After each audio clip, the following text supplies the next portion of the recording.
For years, in the quiet woods of Michigan, a man lived a rather ordinary life. A life filled with family, friends, work, the day-to-day things you and I both know so well. But there was something else. Something he couldn't quite forget. You see, this man had seen something. Not in a movie, not in a dream, but with his own eyes. Something tall, something massive, something covered in hair. Is something that, if he told most people, would earn him laughter instead of belief. So he kept it quiet for a while.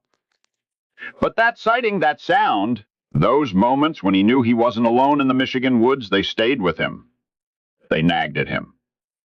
Until one day he decided silence wasn't enough. Instead of hiding it away, he turned on a camera, he opened a microphone, and he began to talk. First a little, then a lot, about Bigfoot, about cryptids, about the paranormal, and about anyone else out there who had seen what the rest of the world said wasn't real. And do you know what happened? People listened. They listened because they too had stories. Stories of ghosts in their homes, lights in their skies, creatures in their backyards. People who were laughed at too, but with him, they weren't laughed at anymore. He became something else, a host, an interviewer, a storyteller. Now, he wasn't just a man who once saw a giant in the trees. 3 live shows a week. A podcast, brunch with Bigfoot, and hundreds of videos, thousands of listeners. Thousands who no longer felt so alone. And when the lights go on in his Michigan studio, when the camera shines, another guest calls in from another corner of the world, he's no longer just a witness. He is the voice for all those who whisper, "I've seen it too." So today, when you hear a man from Michigan speaking boldly about Bigfoot, about UFOs, about ghosts, about mysteries the world isn't ready to explain, you remember that it all began not with fame, not with microphones, not with an audience, but with one man standing quietly in the woods, looking at something the world says doesn't exist. And now you know the beginning of the story. It belongs to a man known as Bigfoot Michigan Rob.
Hello, everybody, and welcome to Beyond BMR, along with Krista. Of course, I'm your host, Bigfoot Michigan Rob.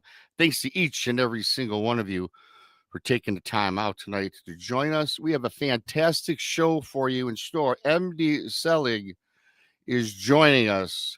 MD is a decorated Marine and author, combat jet attack pilot for the A6E Desert Storm. We flew that in Desert Storm. He's a filmmaker. He has shows on Netflix, Amazon Prime, and Showtime. We're going to be talking a little bit. He's also an international bestseller. We're going to talk a little bit about Hush. We're going to talk a little bit about psychological thrillers, which is what Hush is all about. Talking about alien manipulation, some mind control, and deceptions within the government. That's right. But before I bring up Mr. SELIG, I want to thank each and every single one of you for coming in, and please subscribe to Bigfoot Mr. Rob on YouTube if you're new here. Krista from the Blondes and the Booze Appearing at Normal podcast. If you're new here, hit that like button, leave a comment afterward. It's all analytics these days to help promote the shows. And also for you folks out there that bought my books, Bigfoot to Michigan Rob presents True Cryptid Encounters Book 1, Book 2, both found on Amazon. For those that bought it, thank you ever so much. Type Bigfoot Michigan Rob in your Amazon browser. And again, it's analytics. Leave a review. It does help promote book sales. And as you all know, the Super Chat's open, a great way to help support what we all do around here. Thank you for that. You also can become BMR Pirates. Arr, mateys. Join the many, join the few, depending on your point of view. You get a picture of good old BMR wearing a bandana next to your name in the chat room. Thanks to everybody for coming on in. And before I bring up MD, I'm going to bring up the lovely Krista. Hey. Hello, Krista. How are you? I'm pretty darn good. Me too. Darn good. Halloween was a washout. We're moving on. I was in the store earlier and it's ready. I felt like winter wonderland. I know, right? It's all Christmas decor. These marketing people, they're on it. I like Christmas. I love it. It puts me in the mood. Yeah. They're dropping on Monday. They're already going to drop Christmas songs. Oh, it's too early for that. I'm not ready for Christmas songs. No. Yeah, I'm Christmas out by then. I love Christmas songs as much as the next person. But, let's not start it until after Thanksgiving. Thanksgiving, when I was a little kid, the Christmas music and all the shows came out on Thanksgiving, right? Mm-hmm. And now, October 15th, we had Christmas things in the stores already. I know, isn't that crazy? Halloween and Christmas together. Yeah, it was a mashup of, yeah, I just don't get it. Oh, I do get it. Halloween, everybody. So thanks. I hope you all enjoyed our Halloween month of October. We had a lot of cool stuff for October. And Amy Creel, Amy won't walk the plank tonight. Nope. She's the first mate of the chat room. Amy Creel, thank you so much. Yes. You're awesome. You're all awesome out there. Yeah. Hit that like button and thanks for coming in. So yeah. Real quick, can we give a shout out? Yes, you sure can. To Bigfoot Fidesz. I absolutely love the video that you made. And I got a kick out of it. And I go to BMR Island. She's on. Yeah, she's got videos, cartoon, animes on all me. Go subscribe to her channel, you guys. It's very unique. It's very cool. And Bigfoot does is awesome. Yep. And one more shout out. I want to say hi to Ken. He's watching. Oh, hello, Ken. the new beau. He's keeping Krista away from me on Saturday night show, but that's okay, Ken. After about 6 months, you'll turn her loose back to me. Thanks. They get used to you. Okay, I get it. I'm kidding, Krista. Yeah, he's probably already thinking that. You never know. Well, so thank you. So anyway, yes, we do have a great show in store. And thanks for everybody. And I'm going to get on with this and bring up our guest, MD. Hello, MD. Welcome to the show. Hi, Rob and Krista. I'm honored to be here. We're glad to have you. Yeah, it's an honor and pleasure for me as well. I do appreciate you taking the time out, you're on your busy day. Are you on the East Coast or West Coast, MD? I'm on the West Coast in a pirate ship coming to you via Starlink in the Pacific. That's fantastic. That's cool. Real portable windows behind me. Yeah, I see that. Matey. Yeah, you're right. Like I need my bandana. I should have got my bandana out, right? Yeah, you fit right in. What was I thinking?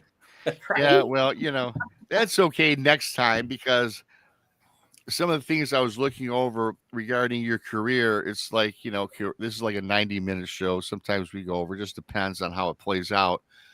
Yeah, there's so much to unpack with you that we're probably going to have you come back for a part 2. I already can foresee that in the future. We'll plan on it for sure. Okay, I gave just a little brief intro on yourself. I'm not one of those that reads someone's bio simply because I like to have the guests introduce themselves, especially a first timer. So if you'd like to start the show by walking us through your path, your career, and how you got to where you are today. Sure. So I'll try to give you a condensed version to kind of get us up to today. Sure. So I came out of the University of Arkansas with a history degree. I'm a big fan of history. And then I went right into flight training for the Marines. So I went through officer training and then was accepted to flight school. Marine pilots all go through Navy flight training. So I went through Pensacola, Florida. I was selected for jet training. And then after going through carrier qualification in what's called a T2 Buckeye and an A4 Skyhawk, which a lot of your listeners will remember the A4 Skyhawk was what the Blue Angels flew just prior to getting the F-18s, which they fly now. So it was a cool jet as well. You can certainly go to my website. We'll cover that later, but you can go to the website and see pictures of the A4 Skyhawk. But yeah. Oh, sure. And then was selected to fly. So once you go through your flight training and you get your wings in the Marines via Navy flight training, then you are selected for what's called your gun squadron. My gun squadron was A6 Intruders, which is an all-weather attack jet.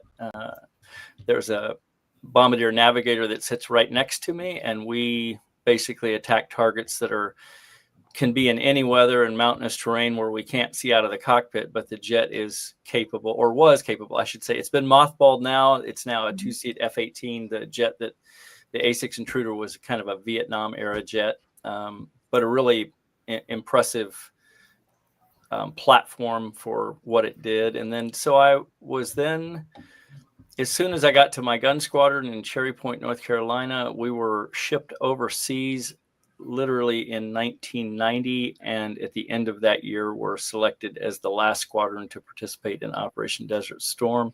Wow. At that time, we began flying combat operations. I believe it was January 11th of 1991. I'd have to look up that date, but that's pretty close. And basically, I flew every night of the war, and kind of a quick brief on what went on there that influenced how I write and how I got involved with these types of stories is I was also the intelligence officer for the squadron. So when you're a pilot, you always have a separate billet. You may be a pilot and you're also the maintenance officer for the squadron, and then you'll hold that billet for maybe 6 months, and then you're the intelligence officer.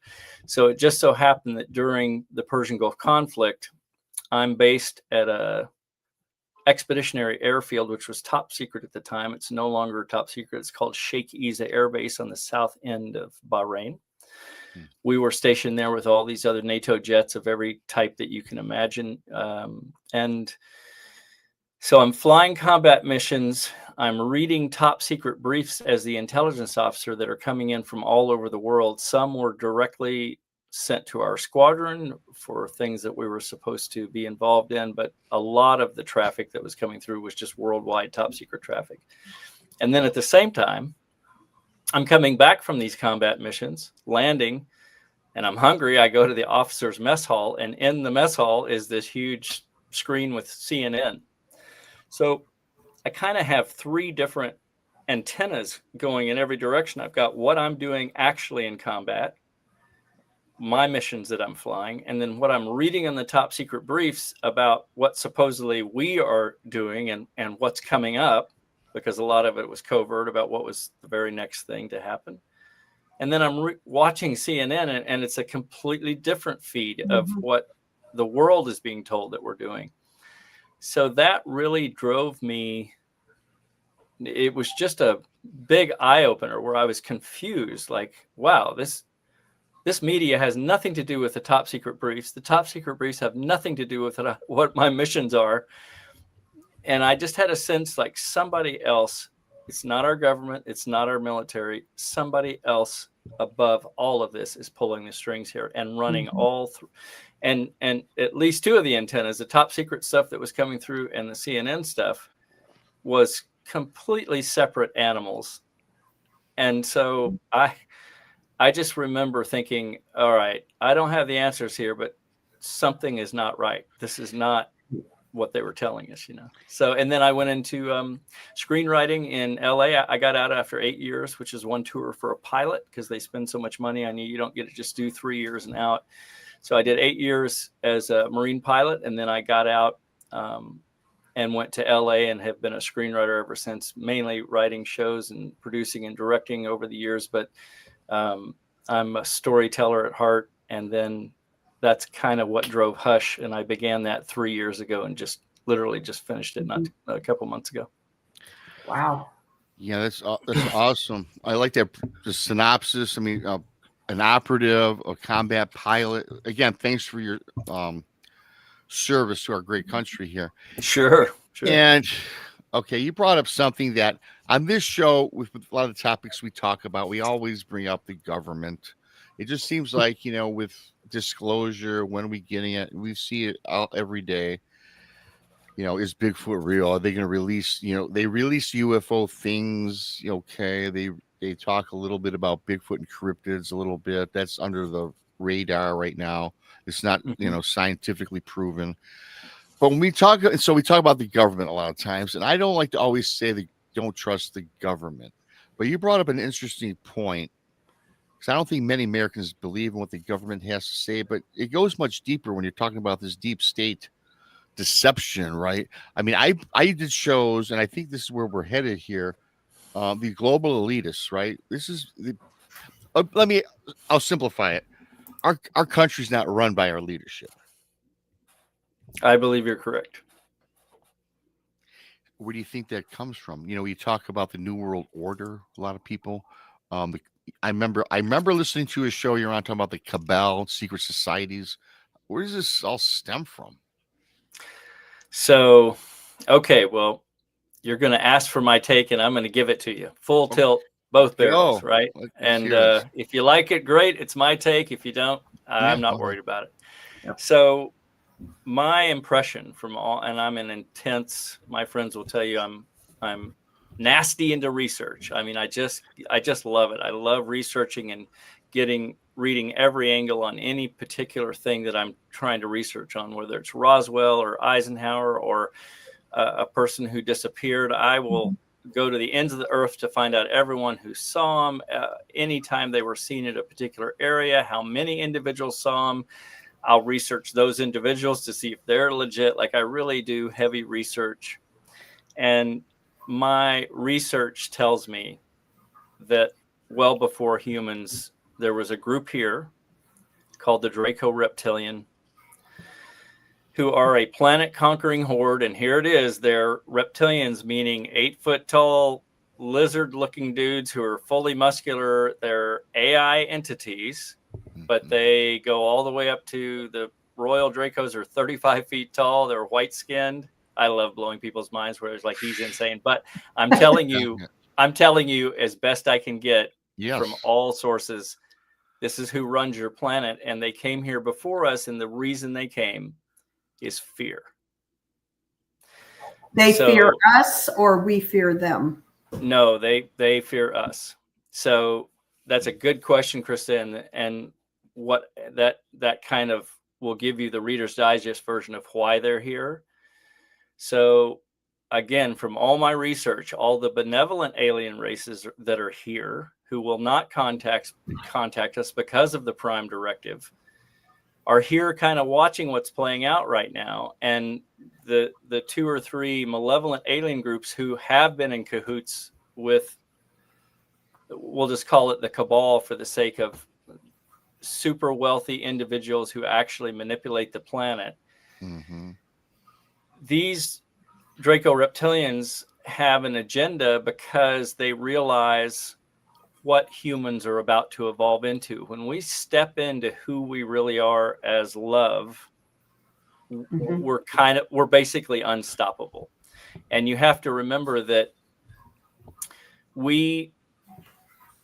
all of the alien races that are out there, especially and so it's kind of again, I'm just going to give you my research. It's from all the contactees I've studied, from all the people who are currently in contact, from all of these actual covert events where people talk about what they learned from an alien or this, that, and the other. The long and short of it is the benevolent alien races. So we're going to say a 95 to 5% ratio. This is with people who travel in the space programs and the secret space programs, people who are contactees. They all kind of tell you it's a 95 to 5% ratio out in space of good to bad. So there's 95% benevolent races across the multiverse. But the 5%, which includes the Draco Reptilian, are gnarly, and the Draco Reptilians are literally considered the mafioso thugs of the multiverse. They have conquered many worlds with what I'll call a velvet takeover, meaning the indigenous population, you and I, humans, won't even believe there's aliens on the planet. And before we know it, they have basically put us in chains, so to speak. So what's been occurring is they knew we were about to rise. The word kind of got out through the alien races, like humans are coming, because we were, from all my research, I guess 21 to 24 of the best of the alien races. They all kind of got together and said, hey, can we create just the best of us? And let's see what happens. We were literally a beaker experiment. They took the genes and genetics of the best of the alien races, and they knew that they were going to seed us here. Mm-hmm. Well, guess who else knew they were going to seed us here? All of the malevolent races. But what they realized, the malevolent races were like, well, God, if these humans evolve into what they're going to be, because they're the best of the malevolent races, they're going to be way too powerful to stop. So let's go there early and control them. And that's the Reader's Digest version of where we're sitting. Wow. So you had mentioned that these alien races are fearful of us, and I've never heard it that way. I've always thought and heard that if you look into space, into these aliens, ETs, it seems like they've got the supreme technology. You know, why would they be scared of us when we're ants compared to reptilians, 35 foot tall? I would imagine that their technology is far advanced than ours. That's right, Rob. That's a really great question. So I'll try to explain it in a simple way. The alien races will tell you, oh, no. And you'll find this in Hush. If you want to read the novel, you'll get to experience it throughout the 600 pages of it. It will become clear to you, like, oh, I see what he means on a different level. But the Reader's Digest version of how that works is all of the alien races will tell you it's not the technology that makes you powerful. So to give you an idea, the Draco reptilians live and loiter in the lower fourth density. The three of us right now are seeing each other in the third density. Nordics that you've heard of before, long blonde hair, tall people, they dwell in the seventh density, but they can appear to you in the third density. But right now, humans don't know how, haven't remembered who we are. We haven't stepped into who we are, but it's happening right now. When we do, when we evolve into the love beings that we are, I mean, we're literally unstoppable, and we will be able to move through any density, and most likely will dwell more towards the 12th and 13th density, meaning the higher, the more powerful you are. But let me give you one other example of why love is so incredibly beyond all technology. So there's a particular individual who I know that was tasked to do a mission for the secret space program in the Air Force. He's on a huge Battlestar Galactica. This is the U.S. secret space program. He's on a Battlestar Galactica mile-long U.S. secret space. And now remember, this is Cabal owned and run out in the galaxy. You and I don't get to participate in that. That's individuals who are basically cloned, and they're going to work in the secret space programs. This particular individual was on a ship.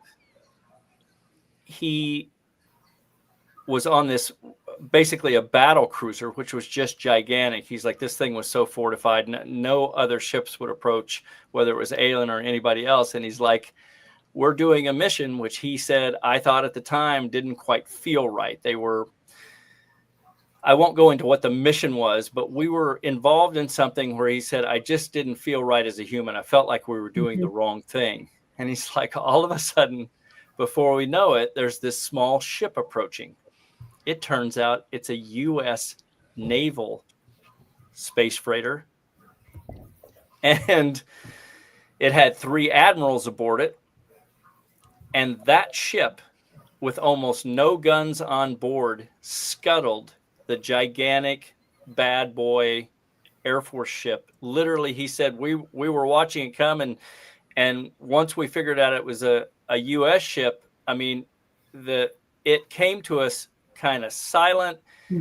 There was no, I mean, he said our ship was kind of gearing up to fire on it. And as we were gearing up to fire on it, all our systems went out except for the life support systems. And they could see this ship arriving, this small ship, and it was literally run by three U.S. admirals who had gone out on a like a 15-year mission, from what I understand, to meet benevolent alien races, to learn about love, to learn about ships that are flying off of consciousness. They're literally molecularly alive. And that small ship stepped in, shut down the main ship. They took George Cavassalis is the guy. If you want to look him up, he'll tell you about the ship. You can go to his website. But he talks about he's like, I knew when they were arriving, I could feel them, and I kind of had a sense I'm about to go with them. And he's like, they took me off the ship, and they basically pushed that ship to where it's drifting, and they literally told the ship, in 12 hours, your systems will come back on. You'll have life support, but nothing else. Meaning, no matter how big and bad you are with all your technology, it's not even close to what we bring when we bring a conscious thing that is love, that is just beyond everything else. And so the one final thing I'll say is the Draco Reptilian, who dwell in the lower fourth density, the frequencies for them to stay on the planet are no longer here. They're literally on the run because love is rising. And I'll just tell you, by 2027, it's just a prediction, you're going to have ships landing. I'm not saying that's good or bad. What I'm saying is the earth is blooming. The frequency is rising. We're rising as humans. Like especially if you're going into your heart and you're realizing, like, God, I'm able to get quieter in myself as love. What's happening is it's the entire frequency of humanity is rising. And literally we're in the very final stages. Most of the reptilians have had to leave. They cannot survive in our frequency. They can't survive as the earth is now blooming and she's stepping out. I call her Sophia. A lot of people call her Gaia. Sophia is the ancient term for our earth, but she is alive and going, I'm done with it. I'm done with the malevolence. Humans are rising into what we're going to be. And here you are. I find that fascinating, a ship with a conscious mind, but I also find it fascinating that these reptilians, the Dracos, are afraid, are fearful of us because of love. Now, we don't get political on this show. Yeah. However, but if they've been observing this planet over the last, let's just call it decade, it's a lot of hate out there, especially with the advent of social media. So can't they pick up on that? The people are not exactly lovey-dovey today. Okay, so good question. So let me see if I can define it a little bit more. Okay. So when I talk about the cabal, I'm talking about a very small group. Just think Rothschilds, Rockefellers across the world, a global elite of maybe 40 individuals, male and female, from all around the world, that since probably before the 40s have literally controlled the planet.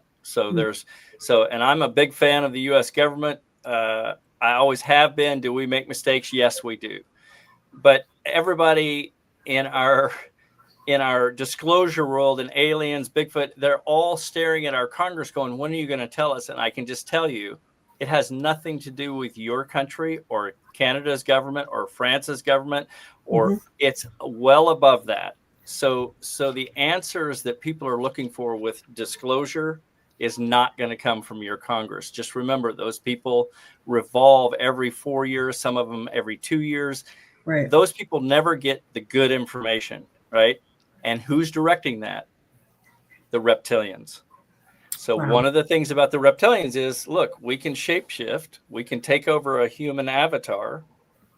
And this has to do with reptilian technology. Because if you're going to take over a planet, how do you do it without any revolt? You infiltrate. Right.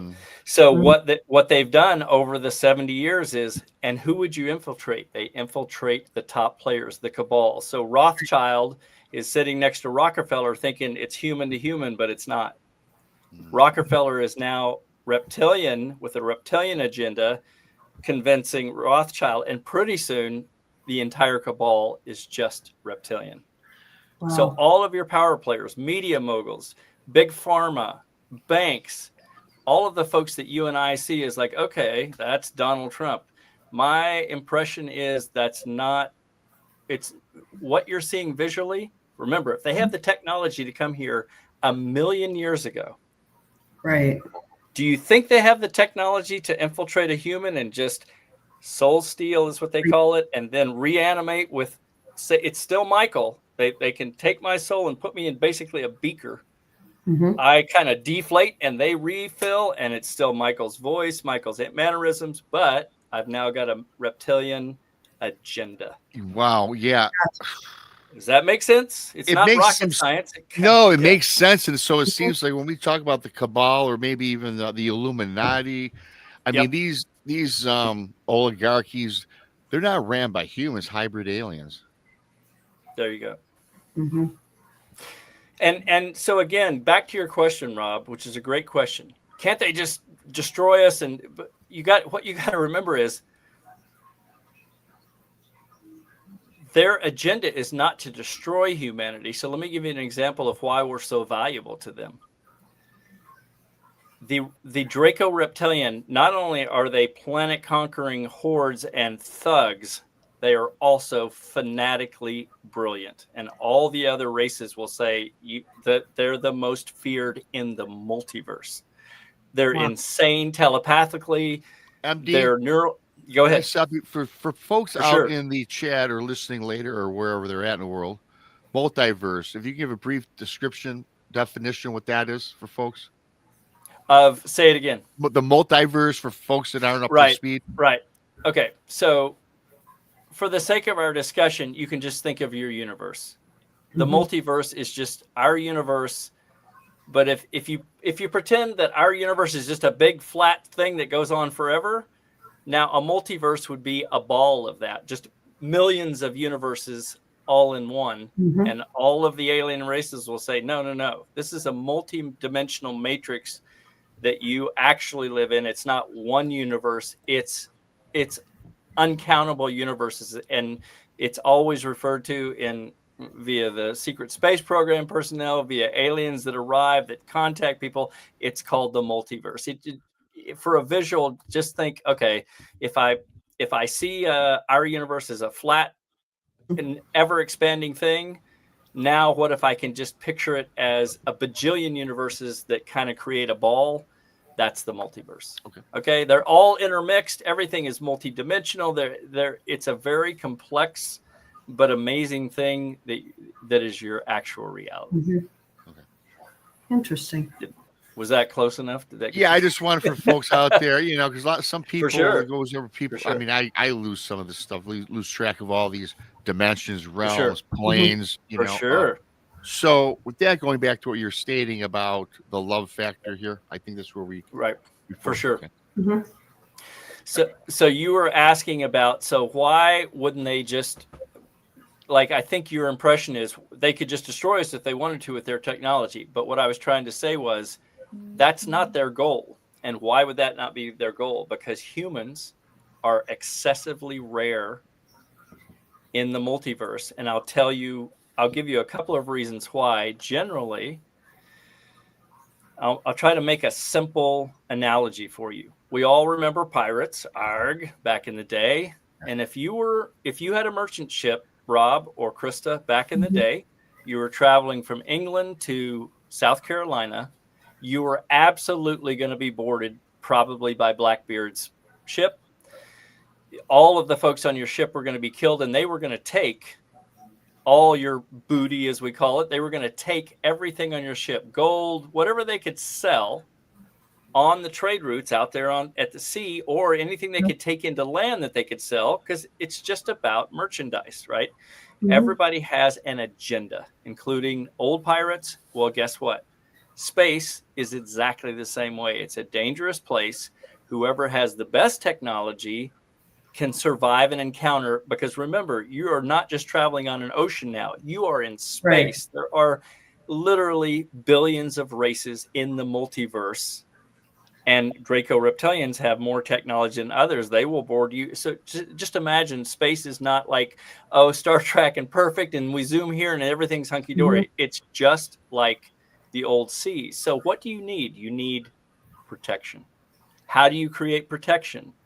Well, it just so happens that humans, when amalgamated with technology, so remember I told you the Draco reptilians are the genetic masterminds, scientists. They're more brilliant than anyone else because they're kind of AI created entities. They look real and they are real and they're big and they stink, but they are smarter than humans ever will be.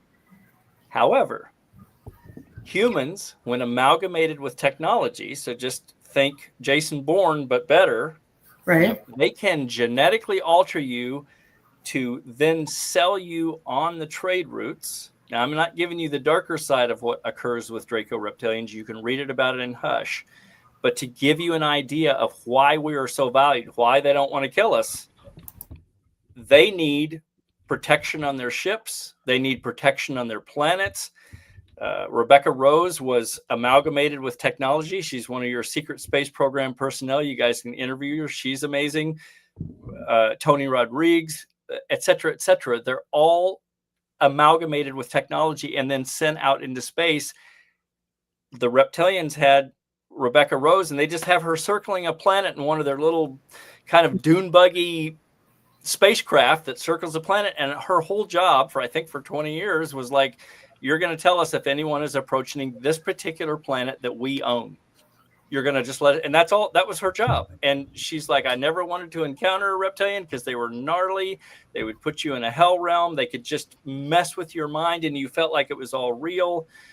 But I worked for them as basically a slave. I did my 20 years in the secret space program. So she had value for them. And I'll just tell you one other thing. You can read about it in Hush. The other part of us that is valued is as a food source. And I won't go into why, but just like we eat cows and hamburgers, for other alien races, they don't think twice about, oh, that's a human and they have a very good taste. And there's billions of them. And if we control them, we can have veal tonight, so to speak. So mix the two. You've got a valuable commodity that you can sell on the trade routes in space and get extra technology for it. I'll give you 5 humans for that new piece of technology you've just created. Awesome. We'll take it. Here comes 5 humans. They're amalgamated. They can do everything. You can regrow arms and legs if they get blown off in a space battle. Tony Rodriguez had an arm regrown. I think he was actually bitten in half or something. You can read series Colony Cavalier. It's fascinating, where he's on Mars and is having to fight for the Nazis. He's working under the Nazis. That'll be covered in Hush. And I'm trying to give you a lot. I'll quiet down now, but I'm trying to give you the Reader's Digest version of why, to answer your question, Rob. Yeah. If they have all this technology, why wouldn't they destroy us? They don't want to destroy us. They want to control us and keep us alive, but they don't want us to explode into what we are, which is happening now because they can't be in our frequency. We're way too powerful. Does that make sense now? Oh, it makes a lot of sense to me. And Krista, I don't want to hog all the questions. You got anything brewing in mind? It's a lot of food for thought, honestly. I mean, I'm sitting here thinking, other things are popping in my head too. A lot of people say like Bigfoot is aliens and they go up into the ships and stuff like that. What are your thoughts on that? That's a good question, Krista. I think my impression is Bigfoot, the ant people below us, hundreds and hundreds of races within the earth that I now believe to exist, from all these people who have gone missions to the inner earth, to the deep oceans, where they're actually visiting these 12-foot tall ancient beings who live in a bubble deep in our oceans and have been there for eons and have technology, but they're peaceful and have clearly been there. That's just one of hundreds of races that I'm now aware of throughout our oceans. And this is going to get back to your question of Bigfoot, but I'm telling you, the broader picture is we have a national underwater reconnaissance office for a reason. There is so much traffic below our oceans, and it's not all American space traffic. There's some of it. There is so much alien traffic for so many years. Once our government and many other governments realize, God, we've got guys in submarines watching something go by on their radar when they're 1,000 feet down at above Mach velocities, which is physically impossible in the primitive human physics. That's physically impossible for a vehicle to travel at Mach speeds below water because of tensile strength. However, all of us, including you two, know from about 3 years ago, when the UAP stuff came out online with the F-18 pilots, and that thing is doing Mach speeds above the water, zipping back and forth. They're like, what's that thing doing? And then it goes below water. You're visually seeing technology that is thousands of years advanced from what we have. So it is more than, it's just like child's play for them to be at Mach speeds below the water.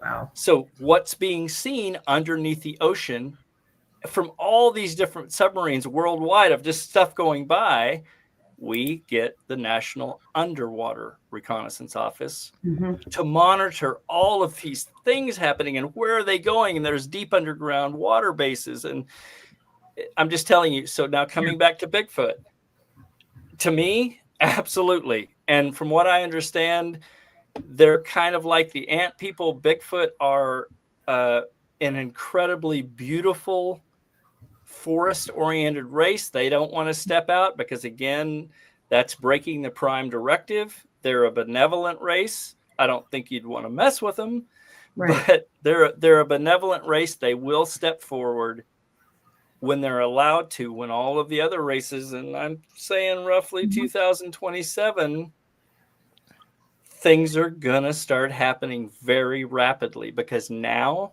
it's kind of been agreed that all of the benevolent alien races have agreed that we've now stepped forward enough that the prime directive by 2027 is no longer a factor. In other words, the benevolent races can suddenly step forward because humans have risen to the point that we're unstoppable. Right. I have a question. Sure.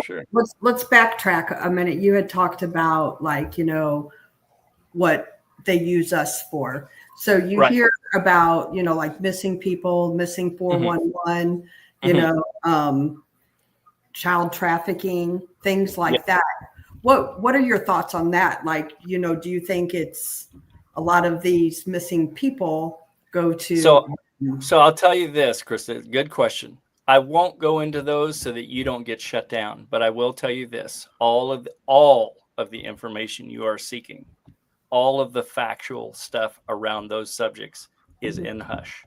You can get the Audible, you can read the novel, and I'll tell you that Hush it's basically your covert history from the 40s forward. But I will tell you that I don't pull any punches. You're gonna know by the end of Hush perhaps what is your actual reality right now. But I can tell you that by the end of Hush, you'll realize the protagonist, who is a female physicist, she comes through. I'm not going to tell you too much, but it's not an easy journey. And I can also promise you that the next year and a half, up until 2027, if you think it's nasty right now on CNN worldwide, it's going to get a little more nasty. Things always get a lot worse before they get better, but we're going to be fine. Wow. And very briefly, too, the link to Hush is located in the description of the show, and Sir Brian has been posting the link for you, MD, for your book, because it's something that I'm sure it's a page turner.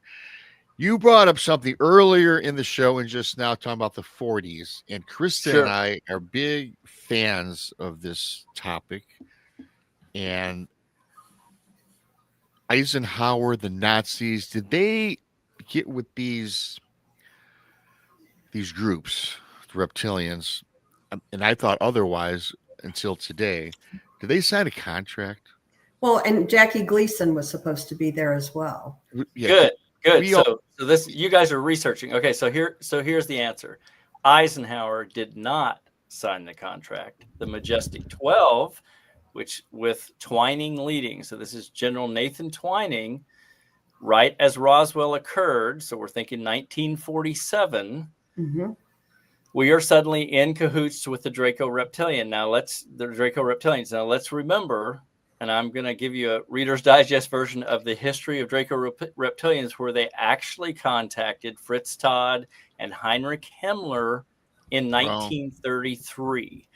That's the first contracts that were signed with the Nazis, because the Nazis were conjuring Satan in 1933, because they were like, yeah, we've started this thing and we're about to go to full tilt boogie on going to war. However, they kind of knew, like, I don't know if we can survive this. So they were conjuring Satan to literally give them to help them, because they knew we're a small country, but we're going to try to take over these other countries. But eventually it's going to get bad, because America is going to step in. The Russians are going to step in. Those are huge countries with huge backbones, and we're not going to win. They kind of had that sense. So they start doing these seances. Guess who shows up to them in 1933, waiting for that breakthrough day, is the Draco reptilians. Now, remember, if you suddenly see an 8 to 35 foot tall reptilian looking thing that's all muscular and huge and stinky staring at you, talking to you telepathically, and also if they want to put fear in you, from what I understand from the folks who have actually been in their in their orientation, it's absolutely terrifying. You're going to think this is Satan, and you're probably going to say yes to whatever Satan wants, because it is in the room with you. Okay. So they sign a contract, and basically the reptilians say, hey, look, if you'll go to Antarctica, we've got this base that's below the ice shelf. So fast forward to 1938, the New Schwabenland expedition is set up. Fritz Todd gets the alien technology from the Draco reptilians to start building off-world ships, anti-gravity ships built with reptilian technology. That's the promise. And they did an exchange. And what did they exchange for? The reptilians said, look, we're going to need 225 physical Nazis. And I won't tell you what happened to them, but it was not good. So the Nazis learned, like, yeah, we'll do deals for technology, but we got to give humans over. So pretty soon the American government gets wind of this. The Nazis are already working on anti-gravity ships in 1938 under the ice shelf in Antarctica at a base called 211, directed by Heinrich Himmler.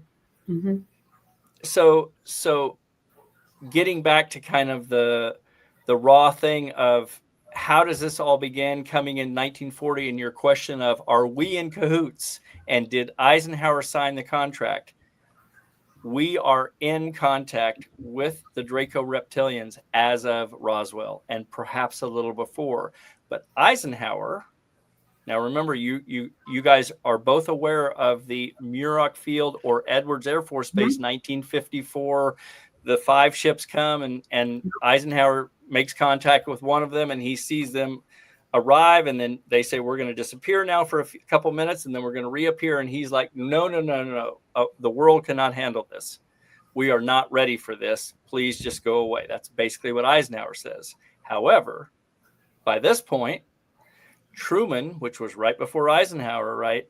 Truman asked for James Forrestal to set up the Majestic 12. 6 military guys, 6 scientists, the Majestic 12.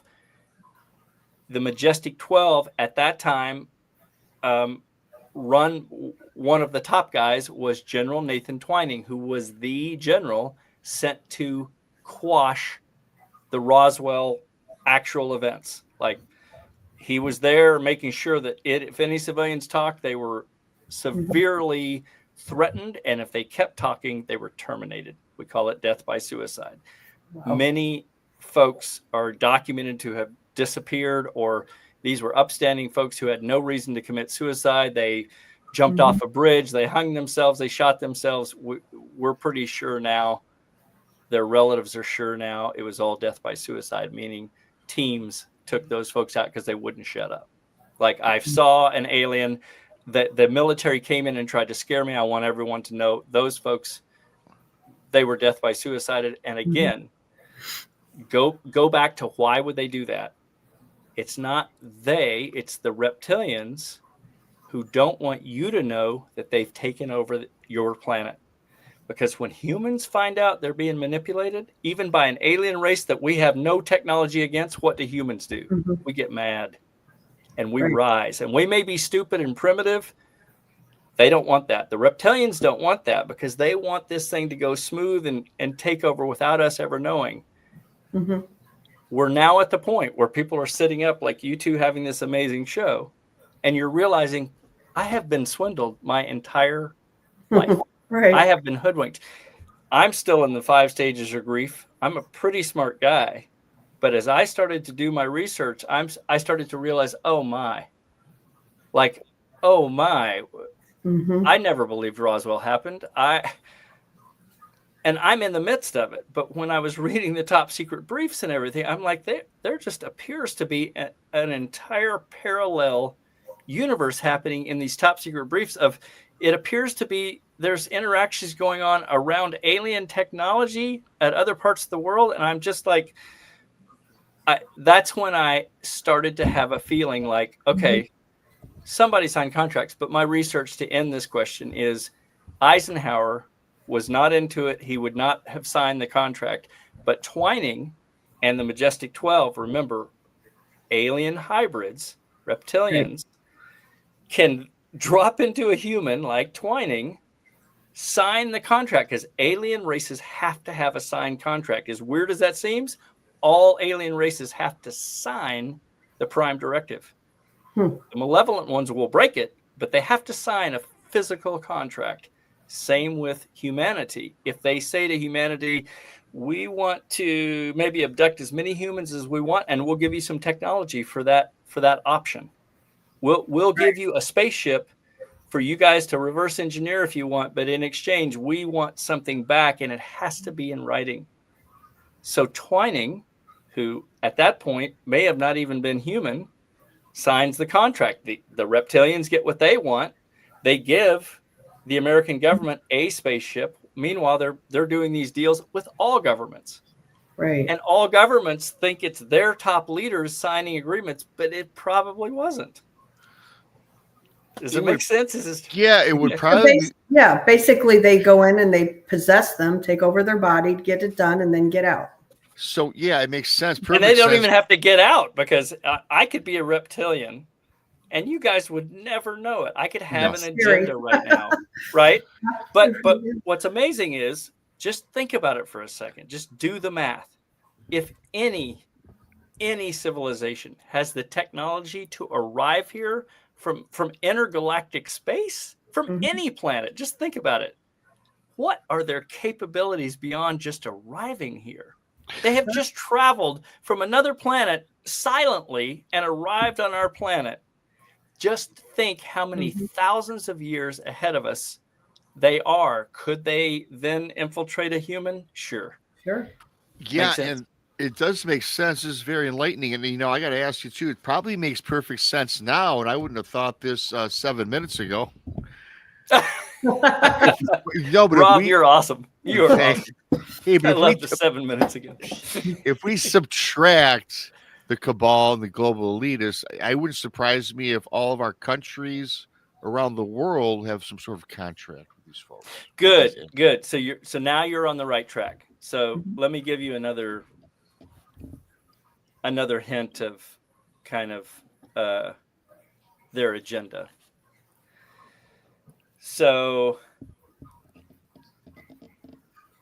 if you're going to take over a planet, but you need the humans on the planet, you need them to be full of energy, because, in other words, you want them to think that they are thriving, but you never want them to know that you own them. Right. So you keep them in the dark. There are no such thing as aliens. You never quite let them get even if you give them a spaceship, for them to reverse engineer it could take forever, right? However, in our case, for instance, Lockheed Martin has reverse engineered enough that we have the TR-3B, which is an anti-gravity ship that goes to space and back all the time, has been a workhorse in our secret space program for many years. It's not a living conveyance like the advanced alien ships, but it is a working anti-gravity ship that goes to our Lunar Operations Command on the backside of the moon, where there are reptilian bases, gray bases, and multinational corporation bases on the backside of the moon. So one more step forward. Is there a reason you never see our moon rotate? Is it a moon? Right. Perhaps not. All I'm saying is all other moons on all other planets rotate as they go around their main planet. Kind of funny how the moon has never rotated. And I'm in love with the moon. It's been this quiet orb for me all my life. When I started to understand, like, oh my God, it's not what I think it is. And I'm getting enough information that all of the people who have been on the dark side of the moon, at the Nazi base that looks like a swastika, on the reptilian bases, on the American Lunar Operations Command run by the CIA, I started to realize, oh, dang, this is part of the grief of being hoodwinked all my life. The moon is literally hollow. I mean, it's a metal frame and it's got the perfect looking craters, but there's a reason it doesn't rotate. Yeah. Yeah, me and Krista were just having this discussion not too long ago about the dark side of the moon being, and I had heard from somebody that was actually a meeting point for a lot of these aliens, like a exactly hub, right, like a hub or a train station. So there was the Air Force. I think he was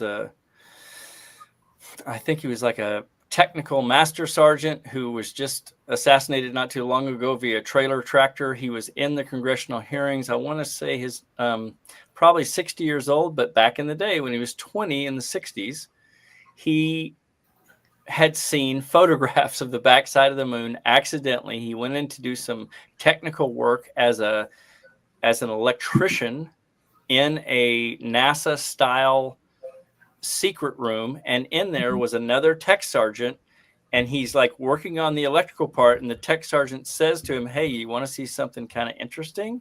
And he walks over, and the tech sergeant says, these just came from our satellite on the backside of the moon.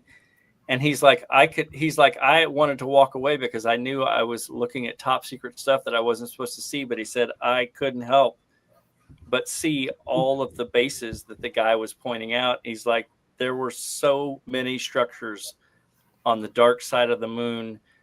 I went home in terror that I had seen something I wasn't supposed to see. So I think just 2 years ago, whenever the congressional hearings were, you can look him up. He's the tech who saw that and does his congressional hearing. He dies a year ago riding his bicycle, gets hit by a tractor trailer. How many tractor trailer bicycle deaths do you hear about? Not too many.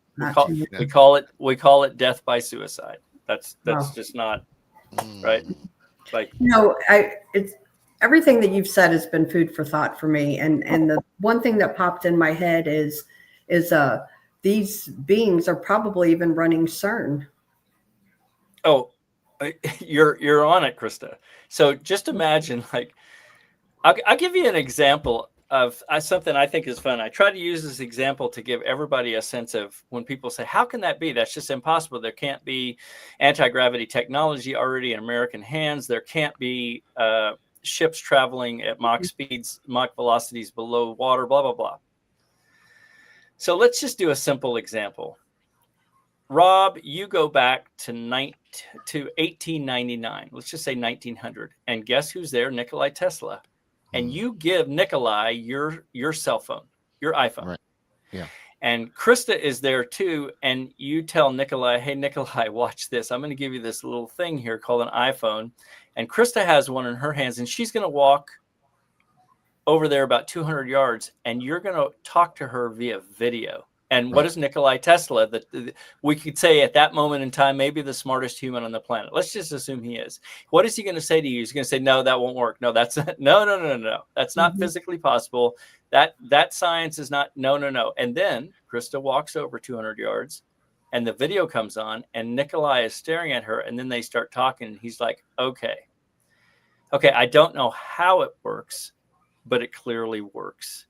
Okay, so now that's only 100 years, and that's you guys knowing that an iPhone, if we take it back to someone in 1900, Nikolai Tesla, he is going to go, no, not feasible. And we're going to say, but it is feasible, Nikolai. We're only 100 years ahead of you. Now, let's just do the math for a second. A civilization that is arriving here, any civilization, benevolent or malevolent, thousands of years older than us, meaning more advanced than us, not 100 years. And you're bringing Nikolai, you're not bringing Nikolai us an iPhone. If you're 1,000-year human stepping back to 1900, what are you bringing him? You're bringing him a spaceship.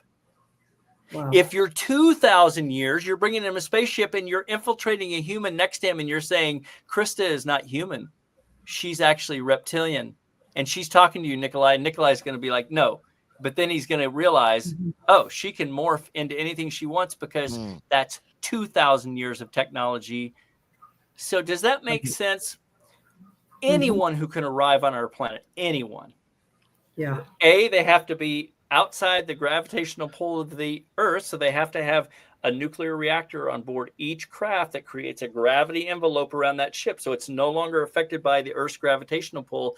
It can literally jump through space-time to another planet, including Earth, and then land, and they're silent and they can do crazy things and they have tractor beams. And so I'm just trying to give you a sense of there are trillions and trillions of races in the multiverse.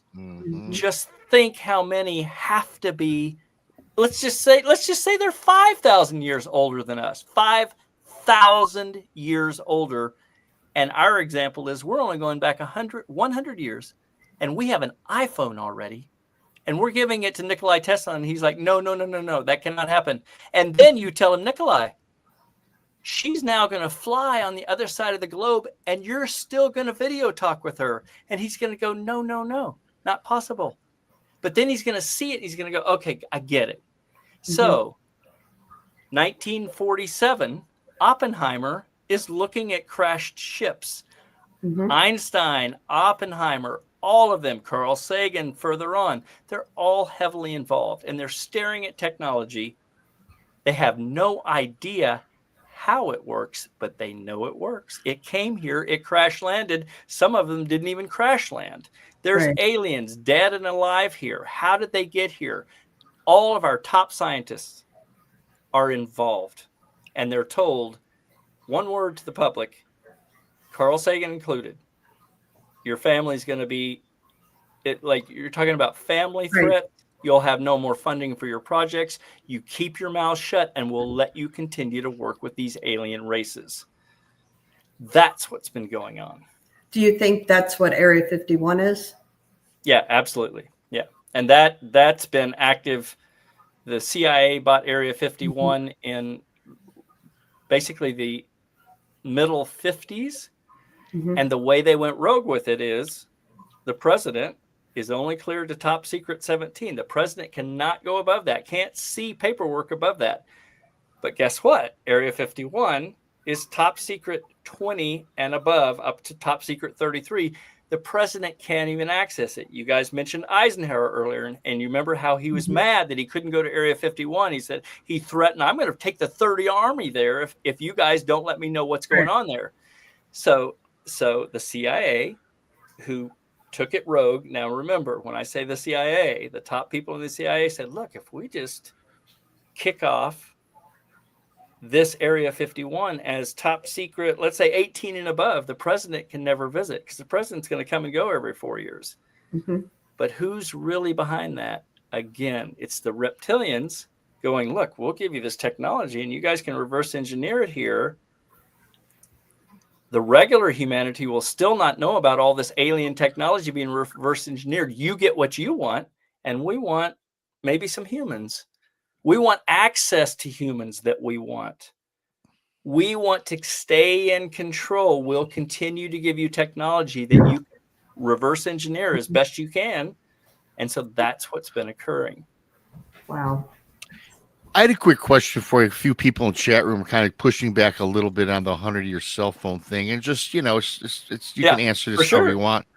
Yeah. 100 years ago, people in the chat are suggesting how could that be possible when the networks weren't available or cell phone towers. Okay, so they're getting into nitty gritty. The point, my point is Right. that you're taking a technology. Right. Okay, so let me just make it simpler for the folks who are pushing back. Let's just take a piece of either titanium, which doesn't require anything. Take it back to Nikola Tesla, and he'll go, "That this is not feasible yet. You can't have this metal. You cannot have this." And then we'll say, "Well, here it is." And he's like, "I see it. I'm holding it, and that's impossible. You cannot have titanium yet." Or let me give you another example. Let's just say something even simpler that doesn't require a network. Let's just say we're going to give Nikola Tesla a ball that is full of electricity. Now, remember, before he does his electricity experiments, he couldn't even do that. So if you, let's just go to, let's say 1890 for all the people who are pushing back. Any technology that we take back, a children's ball, it's like a snow coat, like a snow, what do you call them? The snow globes that are at Christmas time. Yeah. And now you can get them, and now you can get them with a little battery that lights up. Are there batteries in 1900? No. So you light up the little battery operated snow globe and you go, "Look, Nikolai, it's all lit." And he's going to go, "That's not possible. There's no batteries in 1900. None, zero on the planet." So I'm just saying that the idea is us being advanced only 100 years. We're bringing Nikola Tesla stuff where he's going to go, that's not, "Oh, I see it works, but how?" He doesn't know. And so that's what we're dealing with. And we really are, as humans, the babies in this entire galaxy. I mean, we're just infants. We're in the infancy stages. Oh yeah. Unless of course we're humans from the future, aliens from the future. So I'm open to all things, Rob, and I'm not going to ever shut you down on and with Krista, with Bigfoot, the more I'm into this whole thing and the more I realize there's all of this stuff within the earth. There's aliens all around us that are watching what's happening right now on the planet, and they're benevolent alien races who will not break the Prime Directive for a little bit longer. And they're not even going to be breaking the Prime Directive because we're evolving into contact. We're evolving where our overall vibrational level is rising so fast. Literally, the cabal that I talk about, which I'm telling you now is most likely all reptilian. They may look like humans. They literally can't loiter in our space anymore. They cannot survive in a vibrational frequency of love that we're bringing. That's why the alien races out there, the benevolent ones, are like, "Do you guys have any idea what you're about to evolve into?" That's why the malevolent races have tried their best to control you before you burst, and you're bursting, and they're on the run.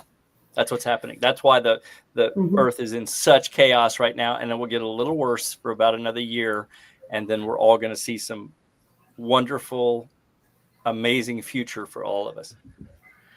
Wow. Which brings up a point before I move on. I want to thank Amy, Creel, and Sir Brian for your awesome super chats tonight. Of course, donations are always appreciated, not expected. Love you guys. And thanks. We got some questions in chat I'm going to get to for you. But I wanted to ask you, so I got a couple things, and whatever Krista's got. To me now, I always thought Bob Lazar was legitimate, but what you're saying here, I mean, everything he's talking about probably did happen with this anti-grav, the reverse engineering, and it was just something that we've hidden from us. No. That's inaccurate. Bob Lazar is, I will promise you, is as legit as they come. So yeah, I was about to say. What Bob Lazar is trying to tell you, and he's never changed his story, is I worked on alien technology. When I realized that I'm working for a group that is doing stuff that's kind of not fair. They're not informing the public. He said, I just knew I was he basically said, I knew I was working for evil. So think reptilians, but also think humans who are like, wow, we'll have this technology. We can use it against anybody, because the cabal at that time is like, well, if we have reverse engineered an alien spaceship, we can use it against other countries, or we can travel into space. The Nazis are already in space. Bob Lazar is working on the sport model, is completely legit. And what happens when he tries to step out and say, this is real, what's happening? What happens to Bob Lazar? He gets shut down and debunked in every level to this day, right? Right. And who's doing that? Who doesn't want the world to know that alien races are already here manipulating humans? The reptilians. Again, it all just makes sense when you go, of course, any whistleblower is going to get shut down. Who's doing the shutdown? The ones who want control of us to continue. Yep. And I was saying that Lazar, that makes sense, right? Is why he's being shut down, because of what we're learning here today. I got to ask you something, because I think this is, we also talk about the media. First of all, the media with the national news, world news, whatever. Okay, I don't really follow it. I don't believe in it. And I'm not saying it's all propaganda and made up, but let's face it, it's not real. But so I got to ask you this. This is convoluted, and I don't like talking about this because every channel, every podcaster talks about this ad nauseum. And I decided not to talk about this, but I got to get your take on something.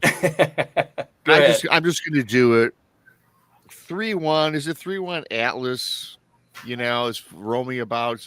It's been traveling for allegedly 1 billion years from galaxy to galaxy. Some suggest it's a comet. Some suggest it's a craft. I mean, to me, I've been trying to follow this, and I'm more confused on this than the next guy, because I don't know what ends up, what to believe, what is this thing. What's your take on that? So there's a lot of stuff happening. The people are talking about 3-Eye Atlas. They're talking about the swarm that's now here of 2,000 craft. What I will say for everyone is get big in your heart, because what 3-Eye Atlas is, what the spaceships, the swarm that is here now, when I tell you that things are coming by 2027, you don't have to worry if it's going to be an attack on humanity, or that you're going to die, or that your loved ones are going to die, or that weird stuff is going to happen. There will certainly be a moment where you'll have to discern what's in front of you. But I can tell you this.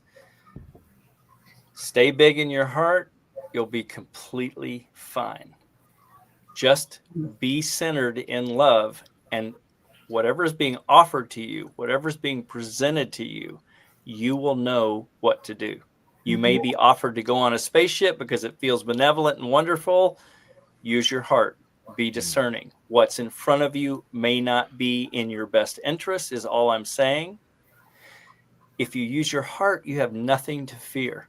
They're not going to come attack you, because remember, think about the reptilian agenda. The malevolent agenda is to have humans survive, and they want to control you. Right. So if ships arrive and suddenly all the cities are being inundated with ships, but it seems kind of peaceful, and wonderful looking beings come out and are offering you the world and heaven. If you want to go with us, it's going to be like this, and you're going to feel wonderful. I'm just saying, step back for a second. Be in your big heart. Be who you are as this human that you're evolving into, this love thing that is unstoppable. And I can promise you, there will be no fear. You can just tell them, hey, I like what you got, and that's cool. I'm good. And some will choose to go with these folks. But just keep it that it's your heart doing your analysis, not this. Not your brain. Very good. I like that. Hey, Krista, we've got I got one other thing, Krista may as well, but we've got a couple questions that we like to take some questions from the chat once in a while for our guests. And I do. Real quick. Go ahead, Krista. But that's why we work so well together. I know. I want you to get what you have to say. You guys are awesome. Yeah, it's great. 2027 is not that far away. So there you go. No, it's not. and this is probably a goofball question, but I'm going to ask you anyway. So, fire away, Krista. Are they looking for like certain type of people, younger, older, healthy, weak? It doesn't matter who you are or what you are. I'll just call it this. If you're the bad guys and you know you have to depart the planet, what would be your agenda then? Your agenda might be, oh, let's take as many as we can since we can't survive on this planet because of this love frequency. How about we just take as many as we can? How would you do that? I'll just call it what's coming is being called by a lot who are kind of in the know, the harvest. And when I say that you may have options of ships landing and benevolent looking and feeling, remember, they can put out whatever they want from an energy level. You may feel like, oh my goodness, it's the gods returning. That's what a lot of people are saying.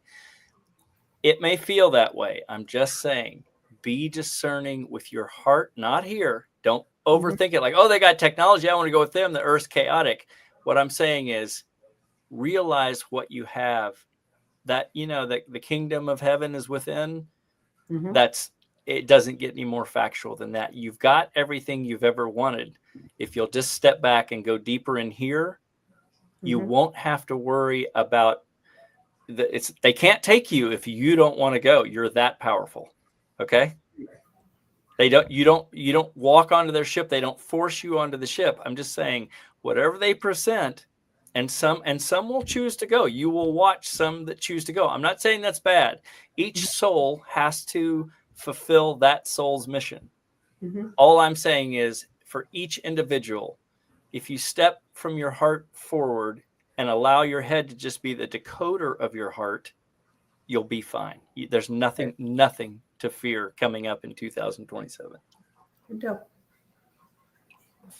Did that answer your question, Krista? It did.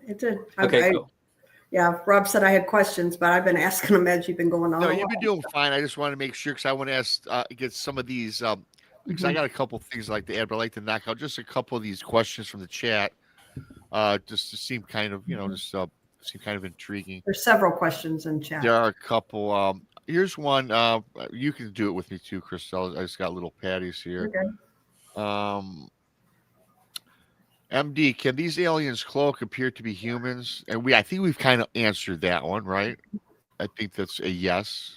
Yeah, that's a big yes. Sir Brian Bowden asked where he can get. Let me add a little tag to that. Okay. I just told. So, can they cloak and appear to be humans? They can appear to you at whatever level or imagination that is going to make you perhaps go with them. So just remember, if you need to see an angel before you, and that's what will make you walk onto their ships, yes, they can appear as an angel. They can appear angelic. Can they appear as just another human? Of course they can. I'm just saying you don't have to worry about being deceived. You don't have to fear anything. If you're coming from here, you're fine. Right. Makes sense. Makes sense to me. Sir Brian asked where you can get an autographed copy of your book. I know Sir Brian personally. You can you can say it on air. You can get it to me later. I know where Brian lives. Sure. So we don't offer autographed copies on the website, but I'm going to tell Lincoln, we're now going to offer autographed copies. I don't know what Lincoln will bump that price up to. It'll probably be a couple dollars more because that means they have to be shipped to me, and then I have to take the time to sign. I'm all into it, but I'm just telling you, if you think about just the logistics of it, a $25 book now because it's a 600-page novel. I'm just saying, stand by. But if we offer it, it will be because of shipping costs and my time. Sure. I'm happy to sign them, but it's going to be a quick note. But if you come to speaking engagements that will be in the future, certainly there'll be a table where I'll sign as many as I can within a realm. Awesome. I feel and that. And the Audible is also Lincoln has let me know that we will figure out the price and we'll let Rob know about that. Yeah, I love books, and a lot of my friends are authors, and they're all personalized. So I'm the same. I'm with Brian. I want an autograph copy. I like them all. Sure. Hey, Chris, you do the questions. I'll be back in a second. I got something happen over here. Yep. Next question. Werewolf asked, what squadron were you in during Desert Storm? So I was in VMA 533, which is an all-weather attack squadron based out of Cherry Point, North Carolina. And I arrived at that squadron in 1990. I believe now, I'm not positive, but I believe now VMA 5. So VMA means basically Marine attack. And then ours is VMA AW all-weather attack 533. Now, it was based at Cherry Point. I believe 533 is now a 2-seat F-18 squadron based out of Beaufort, South Carolina. I'm not positive. You'd have to look it up, but VMA 533 certainly still exists, but I'm pretty sure it's a 2-seat F-18 squadron. Gotcha. Okay, next question. Sir Brian asked, in your opinion, what is the Black Knight? I need more information. I'm not sure what they're referring to. They're not talking about Batman. No. Okay, I don't know. I'm not sure what they're referring to. I'll be happy to answer the question, but give me a Reader's Digest version of what is the Black Knight? Is that something going around that I'm not aware of? He'll ask. I got one more question here for you really quick. Andre says, what are your thoughts on O negative being of a Draco bloodline? That's a great question, Andre. Great. Okay, so I'll see if I can concise this down. As you know, we have 4 blood types. We have A, B, O, and then we have AB. Okay, so there's only 4 blood types. And just to kind of give you an example, I'm B minus, but let's just say I'm a B blood type. I am not desirable to a reptilian who prefers O. Okay, so if you are eating a hamburger and the hamburger, and I'll just say hamburger for a generic thing, tastes a certain way, like let's just say somebody slipped a lamb patty in there and that doesn't taste good to you, it's because it's a particular taste. The reptilians, if they can choose anything, they generally will not eat O type because that's their type. So they'll easily. That's me. and I'll tell you something else that's kind of interesting. If they're going to select someone to work with them, let's just say a human assistant, they're not going to choose anything but someone with O type because they don't want to eat an O type. So, but they want to work with them. It's like, don't mess with your secretary, whether he's male or female, right? Because that's the work environment. So if you think about it, kind of makes sense. They don't want to have something nearby that they're having to work with that is appetizing to them. Right. So there's your answer. Yeah. Yep. It seems weird, but when you think about it, it's like, all right, if I'm in a place where there's a lot of food and beer, I'm probably going to eat it. It just makes sense. And if there's not food and beer and it's all celery, I might not eat it.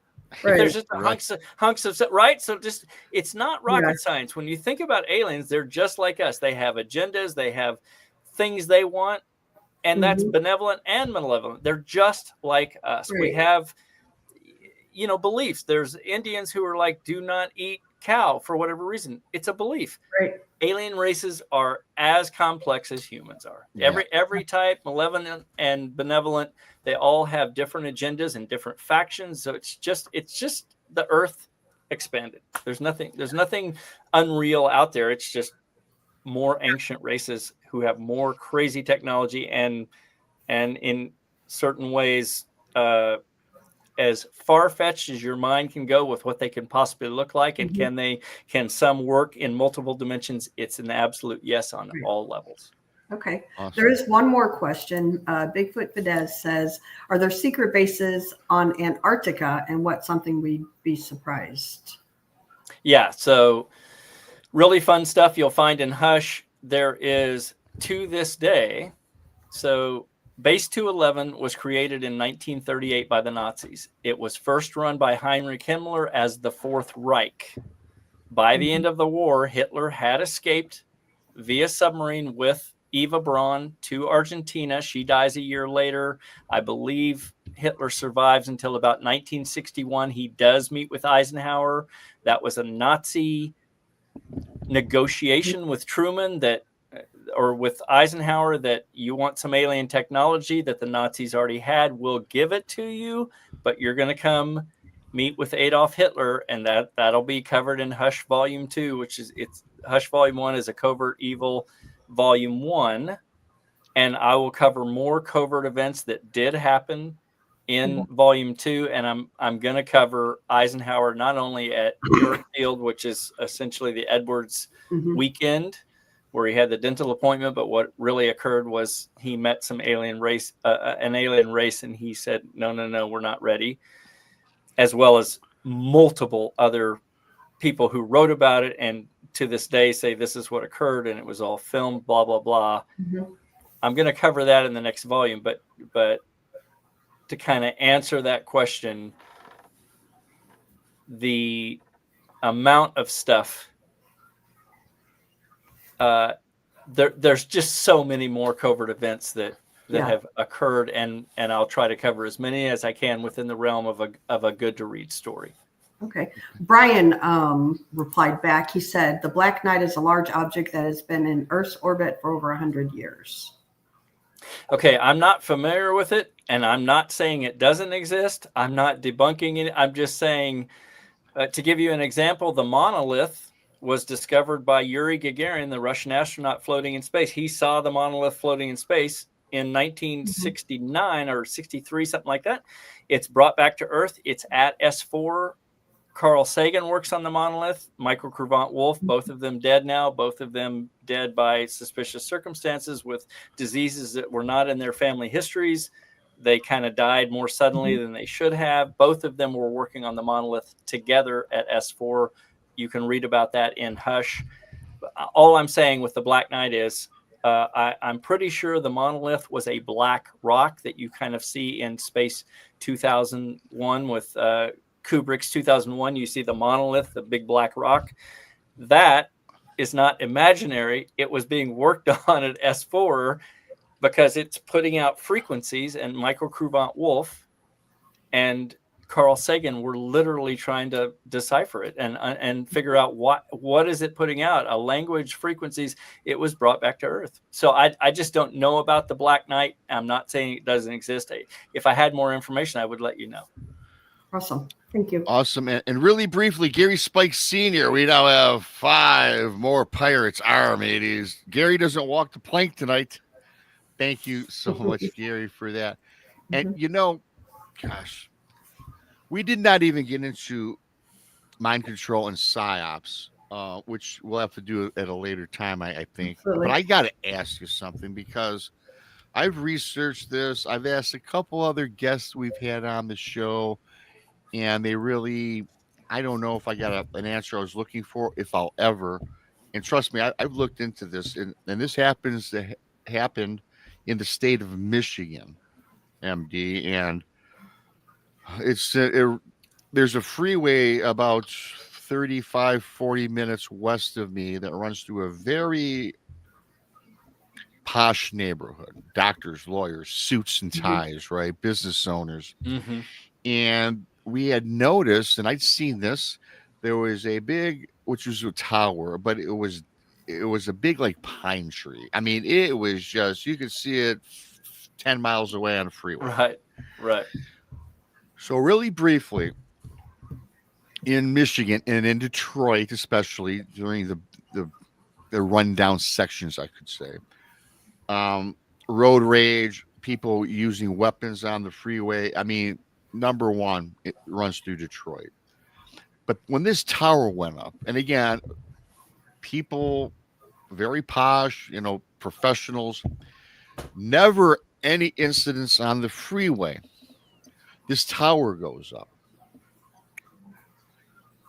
And I was reading on this in one of the newspapers, or online mostly, that when this tower went up, there was an unprecedented percentage of road rage on the freeway. where people were literally getting out, shooting at each other, and it got to the point that it equaled Detroit. Mm-hmm. Some people suggested that this was some sort of experiment by whomever, a black ops operation, I don't know, dark COVID operation, experimenting with our minds and setting off a frequency to alter our minds and make us lose it for a moment on the roads and commit violence. And who better to test it on, Rob, than Michigan people, right? Like absolutely. Okay, I'm kidding. All right, but I know you're. But so I'm assuming the question is, what's my thoughts on What's your take on that? For sure. So let me jump you big. Let's do it. The moon is a frequency expander to keep us in the third density and to keep us down. Let me throw one other big one at you. Contrails are literally to keep us calm. So imagine jets that have no seats in them, but have a pharmaceutical vat in the whole cargo, in the whole section, that literally lets out chemicals, and all countries are interested, and it's big money for big pharma if your country says, we would like that to put over our populace to keep people calm. So, and then let me just throw the final element of mind control in, and it will come back to your question of, would they test a tower? The answer to your question is yes. Would they test a tower to see if they can throw humanity in that particular area into absolute chaos or absolute placid, to be placid? Right. Yes. But to kind of give you the third element, so I talked about the moon was a reptilian, literally dragged here. So the moon was not our organic moon. It doesn't rotate. It's not organic to the Earth. It didn't arrive when the Earth became a planet from energy after the Big Bang. There was no moon here. The reptilians knew we were about to evolve in the planet, and they're like, what can we do to keep them down? Let's bring the moon. We'll put it in orbit. They'll never see the dark side. We'll have our base there. We'll have bases on the planet, below ground. We will thrive in the fourth density where humans can't see us, but we will use the moon, and that's literally what it is, as a frequency expander for a frequency that will keep humanity placid, that will keep them basically dumb. So you've got the moon, and then you've got just the contrail, which is the physical Earth being covered with all kinds of stuff. And you can absolutely bet there's reptilian technology behind the big pharma that puts those planes up in the air for different countries who pay for it to keep even America, to keep America calm. And why would that benefit them? It's the same thing I talked about earlier. Keep them kind of slow. Keep them not from going too crazy. We don't want them too riled up about anything. Let's just keep them a little bit confused. Now I'll take you to the final thing of how mind control works. Did either of you really believe that Roswell happened? When I was younger, I always thought, okay, that's just some alien thing. I never believed it. I know for me, I never really, I saw a UFO when I was like in a senior in high school from a great distance. I saw lights going over Seattle doing crazy stuff. And the DJ came on and said, hey, we've got this craft over Seattle. And I'm like, yay, I saw my first UFO. But if you asked me even 10 years ago, like, do aliens positively exist? I'd be like, you're kind of out of your mind. Right. But my research has now put me through the ringer. There's too much, there's volumetric evidence that not only do they exist, they run the planet. Mm-hmm. Wow. And that's what I mean by the third element of mind control. Just think about it. It's only now, the last 10 years, right, that people are fighting for Congress to say, hey, yeah, we've been dealing with them. Mm-hmm. And just think about it. Our mind control is so heavy. Who are we directing our attention to for disclosure? The wrong entity. It's not our government. It's not France or the Canadian government or Saudi Arabia. It's well above that. It's the reptilians who run the show. Our mind control is so good. And this is me. I'm a pretty bright guy, and I will just say it has been brutal even to this moment. I tell Lincoln all the time, the person I work with, that to this day, the hoodwink is so strong that even when I know from all of my research what's actually in my impression, what's actually occurring on the planet, when I tell you about it, there's a part of me that says, do you know how crazy you sound? There's that part of me, and that part of me is mind control, right? They still have me. They still have their grips in me because I have been inundated. I come from a conservative background. I'm a total skeptic. I don't believe in aliens even 10 years ago. But I'm such a fanatical researcher that now it's just become apparent to me like, wow, I have been hoodwinked my entire life. Sounds like we all have. Sounds like we all have. And I must tell you, enlightening show, like Krista was saying, food for thought. And this was a fantastic show. People in the audience seem to love it. A lot of great comments. MD, where can we find you? I know I've dropped the links. The links them for MD, the show notes, and it's been posted in the chat room. But yourself, where else can we find you? Sure, thank you. So you can go to mdselig.com. That's just the easiest, and all the links are there that will take you to my various websites. You can watch the first contact events at Roswell on my Patreon page, where you're actually seeing the 16 millimeter footage of where aliens, 4 dead ones and 1 live one, are brought in on a stretcher. It's only 27 seconds long. It's very shaky, but I can tell you what you're going to see in the video if you go to the Patreon page. You're going to see Colonel Blanchard. This is Monday, July 7th, 1947 at 5 p.m. or 1700 hours, as we say in the military. 5 stretchers are brought in from a crash recovery 35 miles north of Roswell, and on those stretchers are orange aliens, not grays. These are a little bit different race.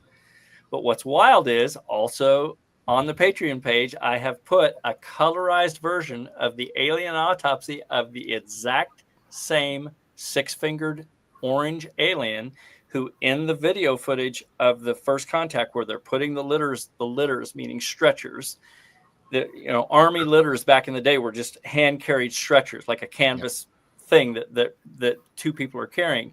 They lay these in front of Colonel Blanchard's staff, and everyone's freaking out. In the video footage, watch closely. If you slow it down, you'll see a big MP bent over in his MP uniform right next to Colonel Blanchard getting sick. Why would he get sick? If you're a Christian-oriented Army guy, which they all were in 1947, and you suddenly have off-world beings being laid in front of you, everything is flipping. You are out of your mind in fear. Where did they come from? How did they arrive in these little machines silently?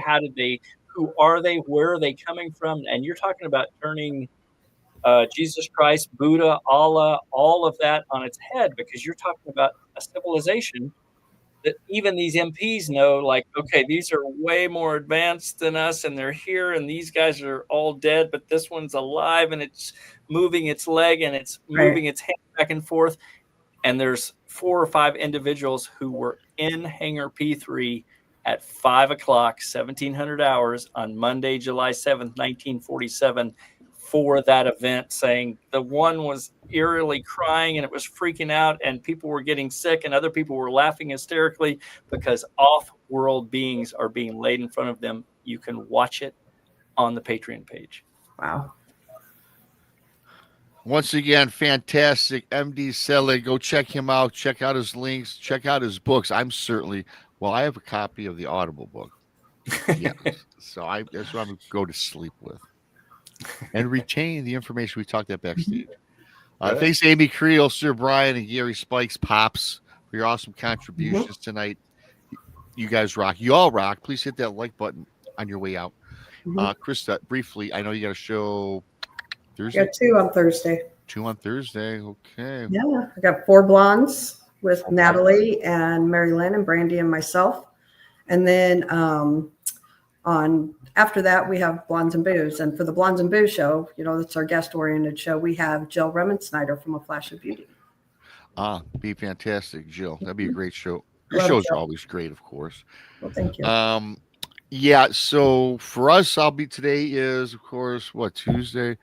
Thursday, I've got Darcy Weir, filmmaker in the ufology base. I'll be doing that 1 o'clock in the afternoon. I'm going solo. Monica's got the day off, so we'll be doing that. Then, of course, our Saturday late night show with me and the gals. So, we do the bizarre news that night. So thanks to everybody. I'm trying to be there, though, this Saturday, because I've got a private case I'm doing up at the museum. Well, like you'd like to chime in with breaking news from your haunted locations. She does that all the time, MD. On Saturdays, she's off investigating. Then she'll chime in, which is fantastic. Yeah, I do that. I love this show, MD. Thank you so much for great show coming on in. It's been such an honor to be with both of you. You guys, you both ask great questions. I see why you have a following that's growing, and it's a really awesome show. So I'll come back anytime you guys want. Yeah, I'll have to have you on Blondes and Booze too. For sure. I'll put my wig on. Enjoy it. There you go. Well, I appreciate the way that you break things down too. A lot of us are the average Joes, and you put it down in layman's terms. And I'm good. I'm an average Joe too. Focused, And Krista, I'm such a nice guy. Yes, because I love you and the Blondes and the Booze. MD's got some fascinating stories about our favorite Ike Eisenhower, which I heard the other night, which we didn't get into that either. So, I can't be selfish. Maybe you can ask him about that when he joins your show. Absolutely. This was a great show. Thanks, MD. Loved it. Thanks to everybody for coming on in. And subscribe if you're new here. We appreciate you guys. Check out MD and all his links, again, which are in this show, in the show notes. Thanks, and have a great night. Night.